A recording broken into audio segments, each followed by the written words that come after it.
I see a lot of edits where freckles disappear. Here's how I clean up the skin without doing that.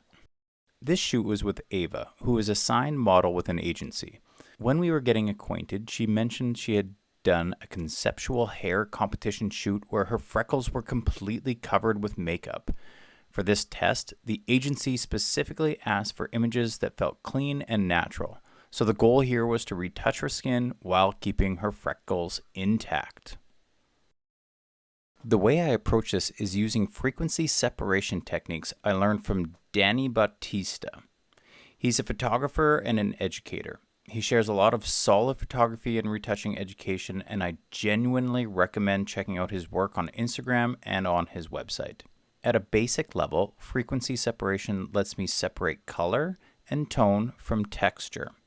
This is the file I'm going to edit and just show you how I clean up the skin and maintain the freckles. So I'm going to go edit in Photoshop.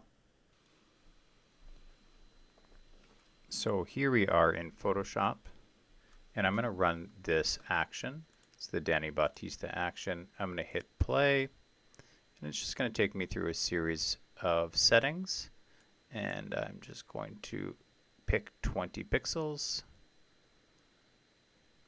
And as you can see on the right, it's going to create all the files or the layers, the texture layer and the color layer.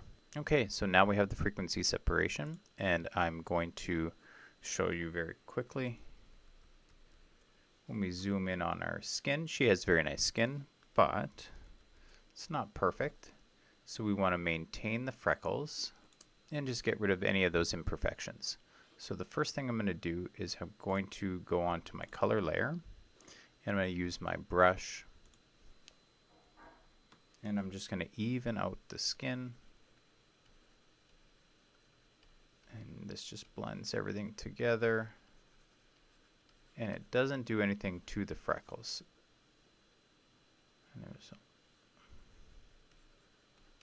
just smooths out any of these colors, makes it nice and even.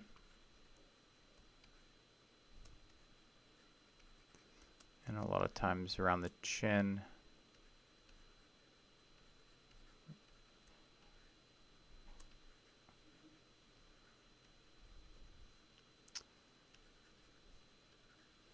Okay, and then I'm going to go back up there so you can see. We're going to now add in the texture. If I take away these colors, you can see all the texture that's in the image. But let's bring those back. And now I'm just going to take this clone stamp tool, and I'm going to find a nice piece of skin, and I'm just going to sample there. I'm just going to retouch any of these little imperfections in her skin, and it still maintains all the freckles that she enjoys.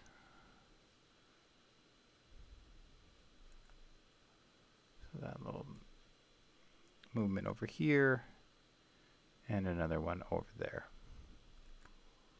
because we want to maintain that texture in the skin and her colors.